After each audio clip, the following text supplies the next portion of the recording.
reseeds, they're very productive. Even if, say for argument's sake, we did get in and get grazing off it in early October, you could have quite a heavy cover of grass back on it again by early November, mid-November. And again, you don't want to be carrying a heavy cover of grass on the new reseed over the winter. You want as much light getting down there and as much tillering and stolon development happening as possible. So again, it wouldn't be one of the first fields you'd be closing. It'd be somewhere in the middle maybe of the closing plan in terms of how you manage that sward in its first year. And that will have big impacts then in terms of the longer term success of the new sward. Hello, I'm Kieran Lynch and welcome to OviCast, the Teagasc Sheep podcast. Each episode will bring you less insights, advice and technical updates for the sheep industry. We start off the discussion with Philip talking about the impact of timing on reseeds. We discuss field prep, different reseeding methods and their suitability, and fertiliser and lime applications. Philip discusses variety selection and inclusion in Clover, and we discuss post-sowing management, in particular the growth of new reseeds this autumn and the impact that can have on production next spring. There wasn't many opportunities earlier in the year, Philip, for reseeding, and possibly there was some of it on the cards for farmers from last year, whether it was underperforming paddocks, maybe it was paddocks got a little bit poached or damaged this spring, or maybe it's just part of the reseeding plan on the farm. There probably is a short window, or there is a window at the moment in terms of there's a little bit of improvement on growth rate, there's a bit of supply there, and we're kind of a last pitch now. Do we reseed this end or do we leave it off to next spring? So there is a short window probably at the moment where we could consider autumn reseeding. Yeah, absolutely, Kieran. And I suppose, look, as you said there yourself, number of reasons maybe why it hasn't been possible up to now.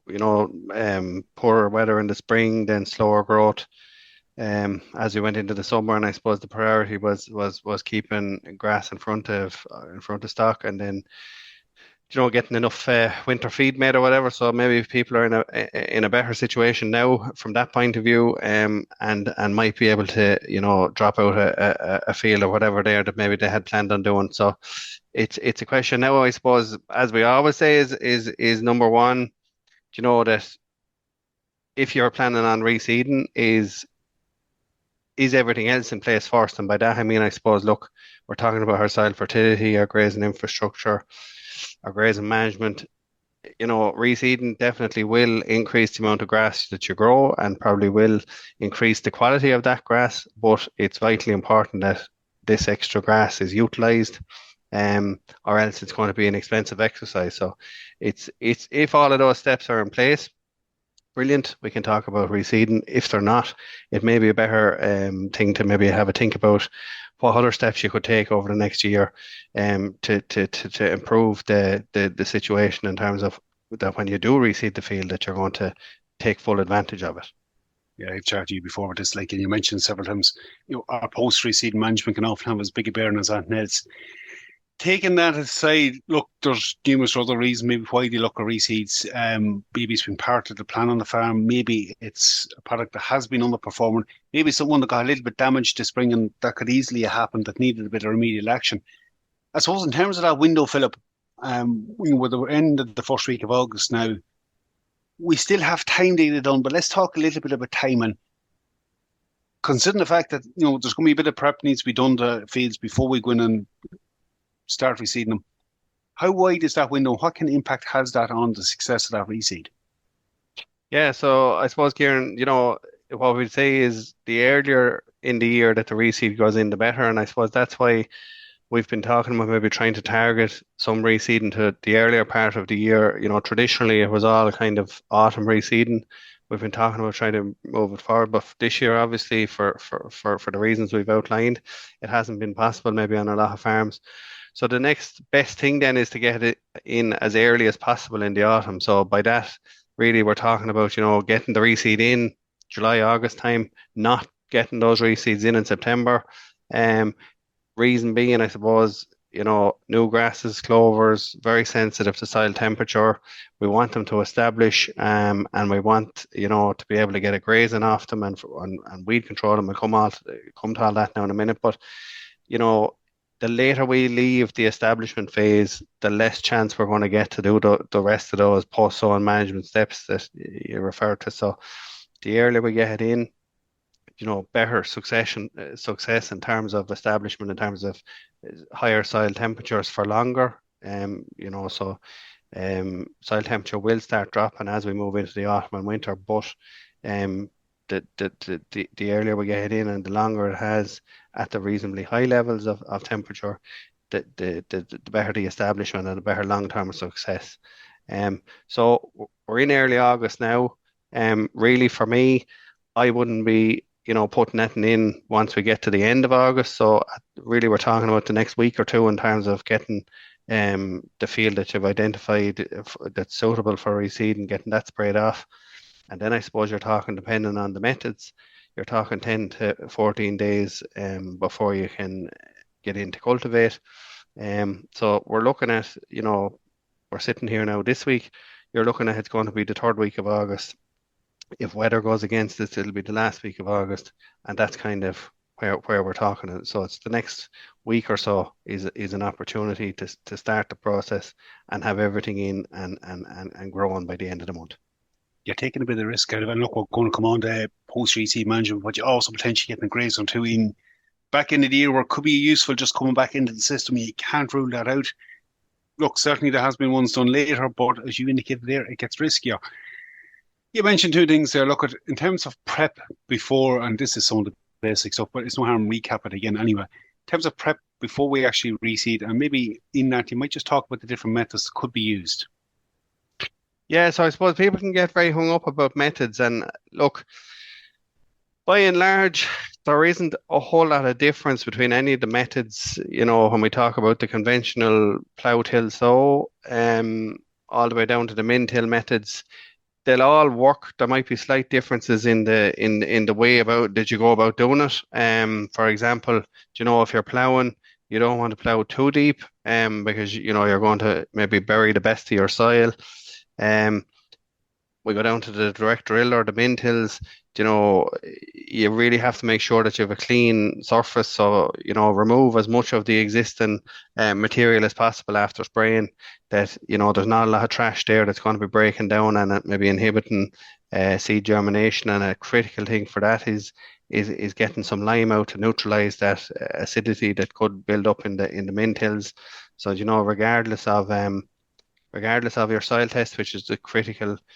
Another critical aspect of the planning is that to have your soil tests done and know what nutrients are going to be required by the new reseed. But even if your soil tests come back okay, for those min-till methods, a big thing to make a success of those methods is to ensure a bit of lime to neutralize that surface decaying material. Look at, as I say, in between then you could have your disc, your heavy disc harrow, maybe where it's not appropriate to plough, maybe shallower ground, or maybe even the one pass, the power harrow or the rotavator going in and cultivating that shallower soil. Again, we'll all have good levels of success provided that time is taken. So a common issue we see with them is, maybe operator going too fast, not breaking up the sods enough, not leveling the field enough, and you can end up with quite a rough finish. So that's something to watch with them. In general, if it's older swards, maybe they haven't been touched in a long time, maybe a bit of compaction there. And I suppose after the last couple of wet years, we've had a bit of compaction. Maybe if there's any bit of leveling needs to be done or whatever, your plough is probably still, your best option. And then as you maybe decrease the cultivation level a bit, you're talking your heavy disc as well can do quite a good job on that. But it's the leveler fields maybe that don't require any of the additional attention, maybe are the more suitable ones then for your min tills, or where maybe there's not a great depth of soil and it's your only option if you want to do a reseed. Yeah, Stoney Gurney said, look, it really depends on what else you need to do with that field at the time. So look, you touched on some of the basics there, getting it sprayed off, you have to leave for an interval after, trying to remove as much trash or excess feed on as you can, might even require you a bit of topping off beforehand.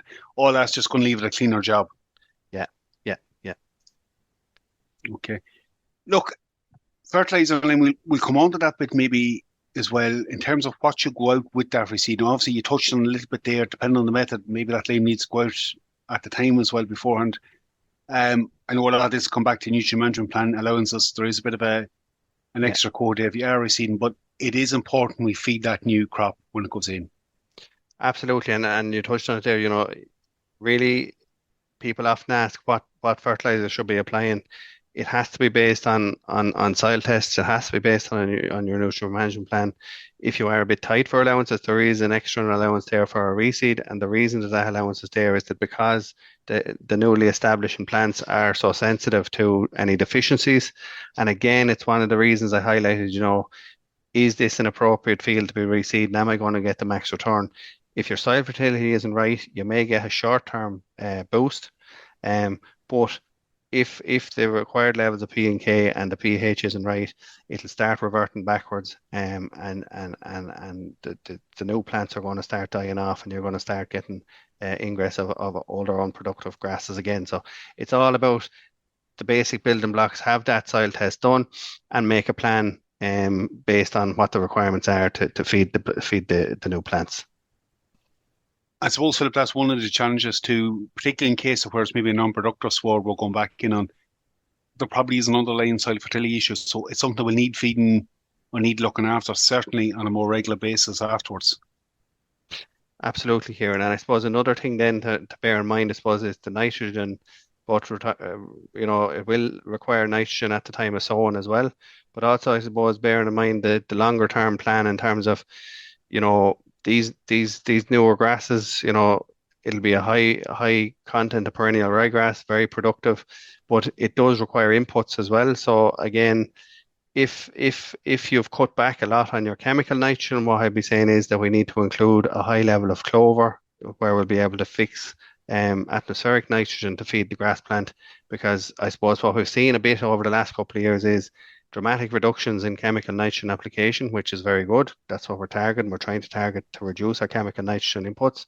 But if that isn't replaced with clover, then again, the plant can struggle a little bit to perform, and you're not going to get the full benefit from it either, and can, lead to management issues in terms of keeping leaf content and graze outs and that. Well, that leads in nicely to probably the aspect we need to focus on. So we kind of touched on the mechanical aspect that we touched on, where, the whens, actual seed mix we're using, Philip. And in that, I suppose, I have to ask the question, maybe, is it too late to look at some of the multi-species going in now? Is it too late for the red clovers to go in? And if we are looking at grass clover mix, what are a couple of key things we need to look for in that seed mix? Yeah, so I suppose, look, to be fair, Kieran, we would have always said, that yes, the likes of your herbs and your red clovers and that, they're even more sensitive than grass to your soil temperatures. So we probably are approaching, the cutoff point. Look, it's all about what kind of an autumn we get then. So, if you're willing to take a gamble, I'm not saying you can't do it, but it is a more dependable plan is to put them in earlier in the year, because again, they are more sensitive. The thing about the mixtures then, what we're looking for, I suppose, as I said, particularly on dry stock farms, we're moving away from we were never big users of high levels of chemical nitrogen. So it really has to include a good level of white clover to be able to fix nitrogen to feed the grass. And by a good level of white clover, I'm talking, a minimum of 1 kilo, and ideally maybe up to 2 kilos per acre in the mix. And somewhere along maybe 10 to 11 kilos of grass along with that. Work we've done over the last couple of years, especially in sheep swards, I suppose, where they are that bit denser, it would suggest maybe that, we should peel back slightly the total amount of grass that we're putting into the mix. Maybe traditionally where it might have been 12 or 13 kilos, if we just drop it down by 1 kilo or 2, it can leave a little bit more space for the clover to develop. And that will have a longer term benefit in terms of keeping the clover content maybe higher for longer as well in the new sward. So less competition, I suppose, is what I'm saying. If there's a lot of grass in the mix, there's more competition that maybe is shading out the clover. So that's one consideration. In terms of the varieties, we have the recommended list there, the Department of Agriculture recommended list. Teagasc have been working with them, I suppose, to develop the PPI, the Pasture Profit Index. So a bit like when we're looking at selecting bulls or rams or whatever using the Eurostars, we have our sub-indexes there now in the PPI where we can look at maybe a variety that's going to be good for spring growth. So, we definitely want grass there after the Eo's lamb to be able to turn out into good early covers. So good spring growth, good quality. So the quality sub-index really is an indication of maybe how easy the plant is to manage in that mid-season point. You look, every grass plant is going to go to seed and go to stem, and we're going to have to take corrective action at some stage there, around that heading date to maybe reduce the level of stem and seed head at some point. But the higher index on the quality generally means that they maintain their quality for longer, or maybe more leaf for longer, and it is easier to correct. So that's a key consideration. And I suppose the other newer trait maybe in the index there as well is the utilization trait, which is it's really, I suppose, an indication of maybe how much the animals graze them out, or maybe a kind of a preference for grazability in terms of the different varieties. And again, that's worked on a star system, 1 star to 5 star. And the 5 stars obviously being varieties which have exhibited in animal trials where they have been easier to reach the post-grazing target height of 4 centimeters, which makes them in a mix with higher levels of these higher utilizable varieties, makes it easier to graze them out and aids management. So they'd be the key ones for me, is trying to balance it. And then the heading date, I suppose, is we can often get confused between early heading and late heading. You can have a late heading variety that has very good spring growth, and that's why I'd be, saying look at the recommended list, look at the past profit index. The later the heading, the further into the year, and for us, the closer we get to weaning, where we don't have maybe stemmy swards, but it still has very good spring production. Whereas some people would still view that an early heading variety is important because it will have early grass, but it's not really connected. It's about trying to get the ones that will produce early in the season, but maintain their quality for longer before they go to seed. The thing has changed a little bit. I suppose just in terms of, so there's a lot more detail there on the varieties. You can look into it, and I suppose the one advantage on this, as opposed to maybe rations we feed, is with the exact amounts to go into each, which probably leads me to my next question. In terms of tetraploid, diploid mix, you covered the quantity Clover does in, but in terms of that mix, what should it be? Should that change a little bit based on soil type, or is it as important as it used to be, maybe with some of the advances in tetraploids and ground cover scores? Yeah, so it's a good question, and I suppose, look, yes, definitely, there's been a lot of developments in terms of the grass breeding and that over the last while, and you can end up with denser tetraploids as well. Traditionally, I suppose, look, your diploids are the denser, more prostrate type, varieties that'll cover the ground better. And in heavier soils, and that we would have always said that you should have a higher percentage of diploid to your tetraploid. In drier soils, and I suppose, again, when we're talking about sheep, poaching doesn't tend to be that big of an issue. Like, fine, if we're in mixed grazing situations, then we have to consider that there will be cattle there as well. But if it's mainly sheep, you'll have a thicker sward. It's not as critical to have a really high amount of diploid. So it's about getting that mixture right. And I suppose a lot of mixtures now, you'll be talking maybe 60% diploid, 40% tetraploid. I'd have no problem going a little bit higher on the tetraploid as well, provided that it's reasonably dry ground, and if it's mainly sheep that's going to be grazing, because it's going to thicken up anyway. And I suppose the other thing is that when we look at the indexes, the tetraploids tend to be higher in terms of the quality. So there's that trade-off between getting as much quality into the sward as we can, but leaving it structurally manageable in terms of the soil type and the animal that's going to be grazing it. Certainly shouldn't be something putting off a mix. So if there was more tetraploids there, that has changed. That game has changed a little bit. Absolutely, yeah. No, it wouldn't be if there's a higher level of tetraploid maybe than you would have seen in the past. I wouldn't be worried about that. Okay. Let's assume we get our break in the weather. We get it in. We've picked the right mix. Talk to me a little bit about post-reseed management. So one of the first things, Philip, that'll come up is our post-emergent sprays. Look, the importance of them, I suppose traditionally in an autumn reseed, we might expect a little bit less weeds coming up. That was perhaps one of the favourite reasons for going with it. But it's still something important to consider. Yeah, I suppose, look, yes, there can be less weeds develop initially because, it's the same reason that we're trying to target maybe to get the sward sown that little bit earlier. As you move into the autumn, winter, temperatures are dropping, maybe the weeds aren't going to be growing as actively either. Um, and in the short term, it can help, but in the longer term, if they're developing at all and they're there over the winter, they're putting a bit of a root down.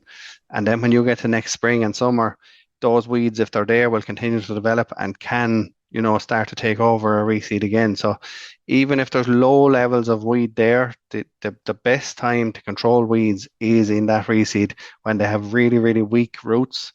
And you can get that, post-emergent spray on, and it will control them at that stage, and they don't have any further chance to develop tap roots. I suppose talking about the clover, and really at this stage now, we should be including clover in all our mixtures for the reasons we outlined already. So, yes, there has been issues in terms of clover safe availability of post-emergent sprays. There is a new product on the market now, so that has, a new chemistry, so that has alleviated some of that. And I suppose for mixtures maybe where there was red clover sown, where the new product isn't safe to use in the first year, it can be used in the following season, in the following spring. There is a derogation again for the 2,4-DB products for the red clover swards as well. So there is options there. And I suppose it's about getting in and talking to your merchant or talking to your supplier to source that product, that you have it ready to spray when the conditions allow. Well, I think it's important, like, we're after making that effort and investment in getting a good reseed in. You do want to limit the weeds in it, keep it as clean and sward as you can. So look, it is something that needs to be factored in. Look, that brings us kind of where we started with this conversation in terms of time, and the one advantage of getting in earlier is we do have the potential to graze it. Talk to me a little about grazing management on a reseed. So if we can assume, Philip, we get in the next 2 weeks or so, there is a potential there, weather depending, of course, on getting a graze or possibly 2 grazings off that before the season closes. Talk to me a little bit about that and what impact that can have on that reseed over the winter. Yeah, so, and again, I suppose we're in a luckier position talking about sheep in terms of, even if conditions do get a little bit tricky as we move into the autumn, generally we will be in a better position to be able to graze a reseed. Depending on the method, will have a big bearing on maybe trafficability and that. But the importance of it, I suppose, Kieran, is that to get the sward to tiller, so to maybe graze it off and get those plants starting to reset themselves to produce extra tillers. It really has to be grazed in order to activate that. So that's the first thing. It will result in a stronger, thicker sward going into the winter and more productive next spring, because there'll be more tillers there to produce grass, to produce more feed, which will be available. Part of that process is getting it grazed off, and the tillering process is that you open up the new plants to let light down to the base of them, which will aid the tillering process. But also it's vitally important, again, when we're targeting to develop, higher clover swards, the importance of getting it grazed off is that the stolon network associated with the clover will have an opportunity to develop as well. It needs light, it needs space. And if that can happen, as we move into the autumn and early winter, the stolon network can develop then over the winter, albeit at a slow pace. But if you carry, a heavy cover of newly sown grass that you can't graze off into the winter, you're reducing the chances of the sward thickening up in terms of the grass, and you're also reducing the amount of clover that potentially will establish and be available for fixation and for feeding in the following years. So based on what you're saying, Philip, and obviously this all depends on trafficability and grazing conditions, you certainly could get a first grazing off it, but there's also potential maybe going to mid-November on a second grazing. It might be the first field you close off on the farm. Yeah, and it's a good point, Kieran. Ideally, we would like to get 2 grazings off it before the winter. And the second thing is, I suppose, reseeds, they're very productive. Even if, say for argument's sake, we did get in and get a grazing off it in early October, you could have quite a heavy cover of grass back on it again by early November, mid-November. And again, you don't want to be carrying a heavy cover of grass on the new reseed over the winter. You want as much light getting down there and as much tillering and stalling development happening as possible. So again, it wouldn't be one of the first fields you'd be closing. It'd be somewhere in the middle maybe of the closing plan in terms of how you manage that sward in its first year. And that will have big impacts then in terms of the longer term success of the new sward. Look, Phil, thanks for that update. Certainly anyone considering it really needs to get cracking in the next week or two at it, but there is still potential to get that reseed in this autumn. Thanks for coming on, Philip. No problem, Kieran. We'll have to leave it there for this week's episode. For updates on the sheep programme, you can keep an eye on our Twitter page at Teagasc Sheep. I'm Kieran Lynch. Thanks for joining us. Don't forget to subscribe and follow us wherever you get your podcasts.